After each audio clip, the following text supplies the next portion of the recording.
Fala, povo! No último vídeo desse canal sobre os 5 chefes mais grotescos do Souls, vocês vieram em massa fazendo o conteúdo ter um aumento absurdo, tanto em views como de pessoas se inscrevendo nesse canal.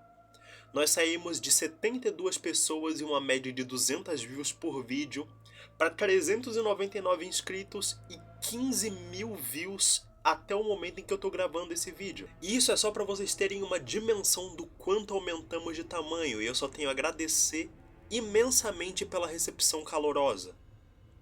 Antes do vídeo começar, eu tenho 2 recados para dar para vocês. O primeiro é que eu tô gravando isso gripado, tá? Então se eu parecer meio fanho, relevem. O segundo recado é: como vocês bem sabem, acabamos de entrar no mês de setembro e vocês sabem muito bem o que isso significa. E não, safadinhos, não é o NoFap. O Setembro Amarelo é o mês de prevenção ao autodesvivamento, por assim dizer. É um assunto delicado que envolve muitas questões de saúde mental que infelizmente só tem o destaque que se deve nesse mês, embora devesse ser uma pauta recorrente o ano todo. Por isso eu, como cristão, e uma pessoa que também tem os meus assuntos de saúde mental, quero edificar a vida de vocês com um versículo. Em Eclesiastes capítulo 4, do versículo 9 em diante, está escrito: é melhor ter companhia do que estar sozinho, porque maior é a recompensa do trabalho de 2 pessoas. Se um cair, o amigo pode ajudá-lo a levantar-se, mas pobre do homem que cai e não tem quem o ajude a levantar-se. E se 2 dormirem juntos, vão manter-se aquecidos. Como, porém, manter-se aquecido sozinho? Um homem sozinho pode ser vencido, mas 2 conseguem defender-se. Um cordão de 3 dobras não se rompe com facilidade. Portanto, pessoas, não andem sozinhas. Se vocês têm um familiar de confiança ou um amigo com quem contar, fique ao lado dessa pessoa, fique próximo. E você, mesmo que não acredite em Deus, leve essa palavra como um conselho para sua vida.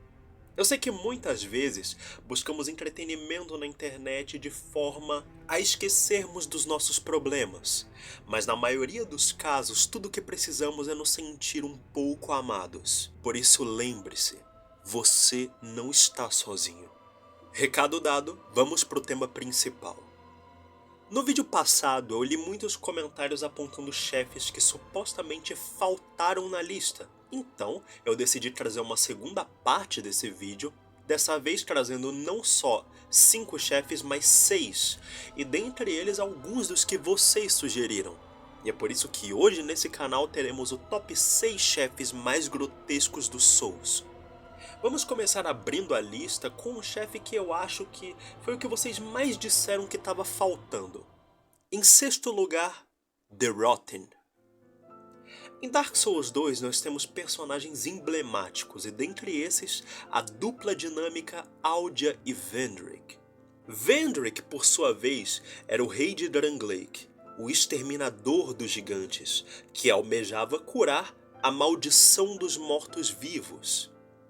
Acontece que para isso ele contava com a genialidade científica do seu irmão Aldia, esse que por sua vez é um dos seres mais poderosos desse universo, se tornando imortal por conta dos seus experimentos.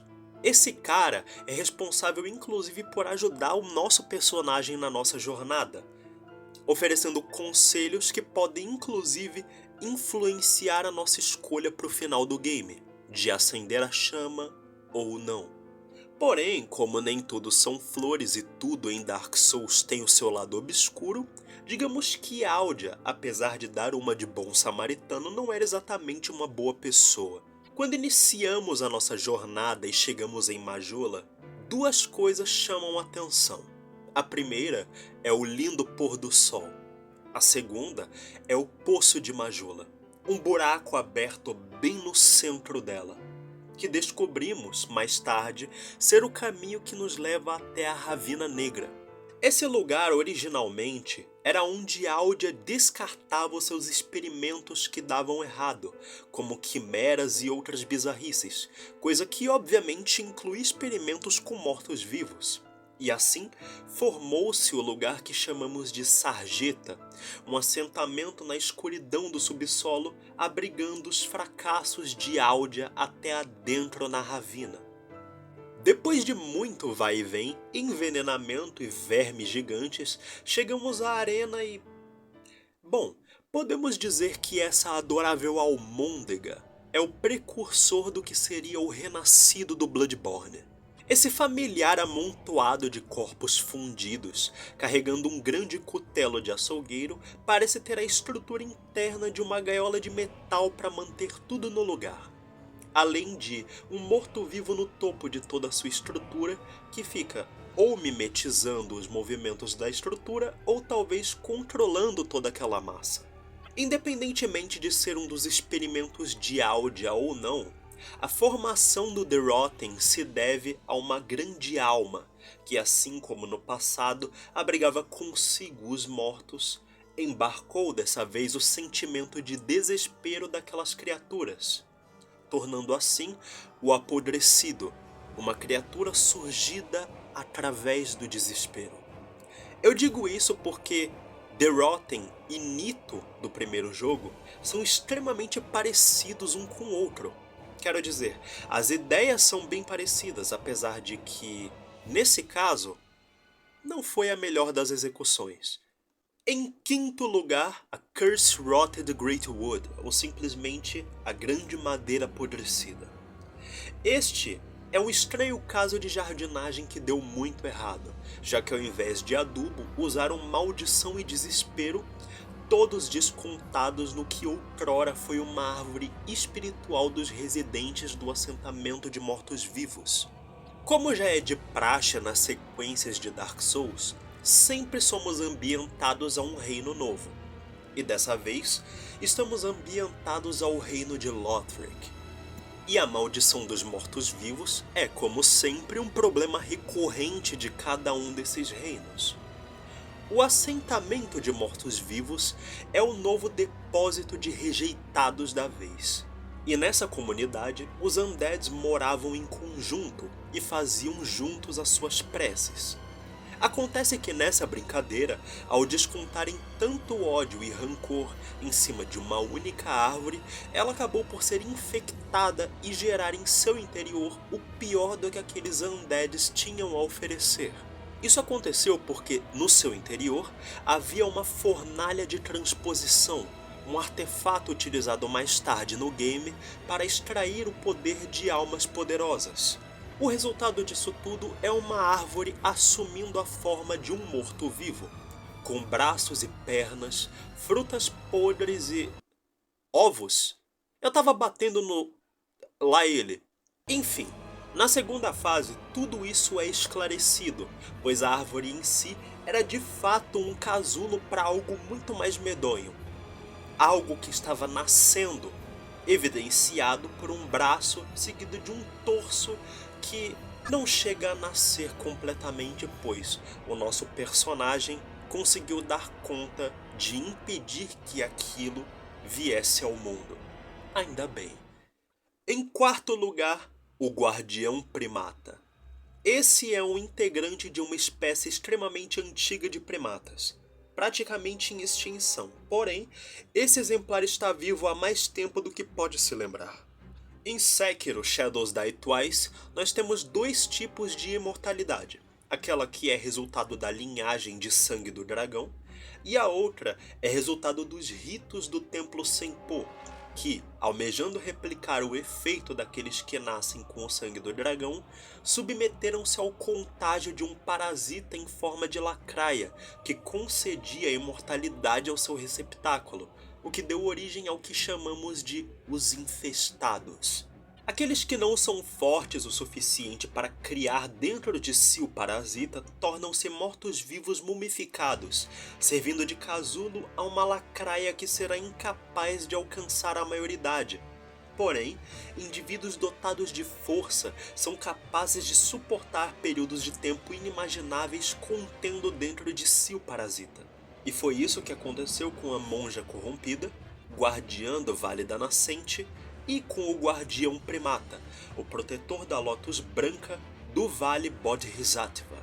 Mais tarde no game descobrimos que são as águas do Vale da Nascente que comportam esses parasitas, e que por conta delas desaguarem nas termas do Guardião Primata, Isso foi a causa da sua infecção, o que provavelmente aconteceu ainda nos tempos de abundância da sua espécie. E pense num primata territorialista, pois ele protegia a Lotus Branca para presentear a sua parceira com ela, uma que ele encontrou depois de muito tempo sozinho, já que podemos encontrar o esqueleto da que foi a sua anterior esposa no topo da caverna que lhe serve de toca, o que denuncia o quanto esse animal é antigo. De olhos vermelhos, pelo branquinho, unhas à la Zé do Caixão, uma ferida mortal causada por uma espada presa ao seu pescoço, que cicatrizou de modo a formar uma grossa casca em volta da lâmina, e de brinde um peido tóxico com direito inclusive a um tiro de cocô, tornam esse chefe o exemplo perfeito do que é a síndrome de macaco. Quando arrancamos a sua cabeça, depois de uma pausa dramática, ele se levanta para mais um round. O detalhe aqui é que se usarmos a lança em espiral, podemos puxar e ter uma breve visão do parasita maduro, que controla o seu corpo utilizando a espada que o feria para nos atacar. Depois de derrotar o guardião, ele ainda parece ter consciência ou resquícios dela, já que volta para sua toca, onde podemos finalmente pôr um fim à sua imortalidade, e por consequência na sua espécie por inteiro, já que enfrentamos não só ele, mas a sua prometida. Um final triste para um animal que viveu há tanto tempo que no fim só precisava descansar dessa vida. Em terceiro lugar, Matter, a Mãe dos Dedos. Elden Ring é realmente um game peculiar, ainda mais se tratando de uma fusão de Sekiro, Dark Souls 2 e Bloodborne. Eu digo isso porque dentre as inúmeras similaridades que Elden Ring tem com esses jogos, uma delas é a temática do cosmos. Entidades aqui são os deuses exteriores, e seres que se comunicam ou representam a forma física dessas entidades. Dentro dessa última categoria, a gente conhece a Fera Prístina, que praticamente é um avatar da Vontade Maior, mas que a DLC Shadow of the Earth Tree nos revelou que esse chefe não foi a primeira estrela a cair nas Terras Intermédias. Matter, a Mãe dos Dedos, é a primeira filha da Vontade Maior, que se comunicava recebendo sinais diretamente do microcosmos e que deu origem aos 2 dedos e possivelmente aos 3 dedos também. Ela, em algum momento, foi atacada pelos inimigos da Vontade Maior e acabou perdendo a conexão com ela, o que prova que a orientação que você recebe dos 2 dedos no game não passa de balela, já que eles nem se comunicavam com a Grande Vontade e isso tinha um bom tempo. Matter é uma grande massa de apêndices que lembram dedos, possuindo esse formato estranho em toda a sua estrutura, inclusive na sua cabeça, que além de lembrar um dedão, o seu rosto lembra uma grande digital, tendo no centro um pequeno olho, o qual olha para o vazio imensurável, esperando sinais que ela nunca mais vai receber. Ela também tem um buraco aberto na sua base, o que eu penso ser o seu útero, já que ela força a abertura para dar à luz aos mãozinhas que não são da família Addams.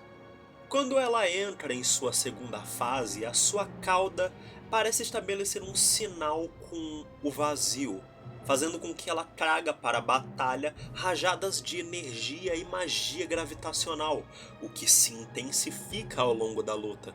E quando ela é derrotada, ao invés de morrer, ela simplesmente é sugada por um buraco negro. O que prova que essas questões de deuses exteriores, cosmos e seres extraterrestres estão muito além da compreensão do jogador. De cara, eu lembrei da Ebrietas do Bloodborne, e cabe aqui a menção honrosa. Só que diferente de lá que eu não curti a luta, essa chefe foi uma grande surpresa e muito positiva da DLC pra mim. Eu gostei de tudo que envolve a Matter e a quest do Ymir. Em segundo lugar nós temos o Seiros, o Rei Decaído. O rei do reino de Lothric, o pai daqueles que negaram o seu destino, o louco que buscava um mundo melhor através do sacrifício. Talvez esse seja o resumo perfeito da vida de Oceiros, que além de ter sido um monarca importante o suficiente para ter se casado com uma deusa, esta que inclusive é descrita como sendo a deusa da fertilidade, que possivelmente era Guinevere do primeiro jogo, também era um incorruptível adepto do rito de acendimento da primeira chama, cujo sacrifício foi cultuado por gerações no reino de Lothric. Oceiros passou a vida inteira buscando o herdeiro perfeito, o filho que, enfim, pudesse alimentar a chama definitivamente, de modo que a Era do Fogo se tornasse perpétua, dando assim um fim, consequentemente, na maldição dos mortos-vivos. No entanto, sua jornada foi marcada por fracasso atrás de fracasso, e aquele que deveria ser o filho definitivo, que inclusive herdou o nome de seu reino, Lothric, foi o que rejeitou o seu destino, o que foi a gota d'água para a instabilidade mental do rei Oceiros reinar sobre sua razão. Em busca do poder, ele se juntou aos hereges da grande biblioteca, e nela descobriu o culto a Sif, o descamado e pai da magia de cristal, conduzindo diversos experimentos sobre seu próprio corpo, almejando se tornar um dragão. Ele inclusive engravidou a rainha nessa forma, cultuando o filho que viria a se chamar Ocelot, mas a rainha que, talvez pelo desgosto de ter dado à luz algo que sua família lutou contra por gerações, desapareceu em silêncio. Independente de qual fosse o motivo, Ocelot era uma aberração. O rei decaído, completamente insano, foi aprisionado em uma cripta guardada por seus soldados, segurando em seus braços a criança ou simplesmente algo que só existe em sua mente. Originalmente, estava nos planos da From Software que Ocelot de fato participasse da luta, estando nos braços de Oceiros. No entanto, a From Software achou que ficaria pesado demais Oceiros simplesmente, em sua transição de fase, esmagando a criança contra o solo. Então, ela foi removida, e isso abre margem para diversas teorias, já que o que conta é a versão final do game. Então, a minha interpretação é que a criança já nasceu morta e foi retirada dos braços de Oceiros enquanto ele ainda se transformava. A transformação de Oceiros foi incompleta, uma forma de dragão deformado e manco, se apoiando em um cajado por ser grande demais para se locomover de forma bípede, mimetizando o choro da sua criança e se comportando como o pai amoroso que ele gostaria de ter sido. Só que isso tudo é perdido completamente ao esmagar contra o solo seu filho imaginário, o seu único resquício de humanidade. De fato, rei, pai e louco. E finalmente chegamos ao primeiro lugar dessa lista, e aqui vocês podem parar de apontar suas armas e facões para mim, porque eu trago Ludwig o Amaldiçoado. Ludwig foi o primeiro caçador oficializado pela Igreja da Cura, que possuía o seu próprio grupo de caçadores. Um caçador de alta patente que chegou até mesmo a treinar a população de Yharnam para se defender das feras, sendo reconhecido como um líder nato de um grupo de espartanos honrados. Não é dito como exatamente, mas Ludwig encontrou a Espada do Luar Sagrado, uma lâmina que tinha contato com o cosmos e que, para o caçador, significava como um guia e mentor pessoais. Possivelmente, ele a encontrou ou nas suas caçadas, o que eu acho improvável, ou explorando os cálices sagrados. Lugares esses que representam a civilização do subsolo, os Pitumerianos, que foram os primeiros a entrarem em contato com os eminentes adormecidos. Eventualmente, não se sabe como, nem quando, e muito menos o porquê, Ludwig foi acometido pelo flagelo da fera, sendo transformado na que talvez seja a besta mais horrenda já vista. Tanto para o próprio universo em que o jogo se passa, quanto para nós players, já que a sua aparência bizarra consiste numa mistura da clássica licantropia com traços mais aparentes de um equino do que de um canino, tendo garras afiadas, patas com até 3 cascos e membros fundidos com outros, diversos apêndices espalhados pelo seu corpo todo, uma coisa horrorosa. Inclusive tendo uma segunda boca cheia de olhos internos, coisa que o sábio mestre Willem aponta como sendo uma característica do contato com eminentes, o que prova que ele não só foi atingido pelo flagelo, como também teve contato direto com o cosmos, e isso se deve à própria Moonlight. A prova disso é que na segunda fase ele recupera a sua sanidade ao ver o brilho da espada, não só se tornando a única fera capaz de falar e se comunicar com o jogador, como também ele assume a postura de combate do guerreiro que ele um dia foi. Todos esses elementos, a aparência bizarra do Ludwig, a arena cheia de corpos espalhados e a música deveras épica, uma das melhores composições de Bloodborne, tornam esse chefe não tão somente bizarro, como um dos mais épicos já criados. E é dessa forma que terminamos a nossa lista. É isso aí, pessoas, muito obrigado por assistirem esse vídeo até aqui. Em breve eu vou estar trazendo mais conteúdos de qualidade para vocês, tanto de jogos quanto de mangás e outros temas. Não se esqueça de deixar o seu like, compartilhar e comentar, se possível, sugerindo novos temas, e eu estarei lendo e respondendo todos vocês. No mais é isso, povo. Sejam humildes sempre, fiquem com Deus e até a próxima.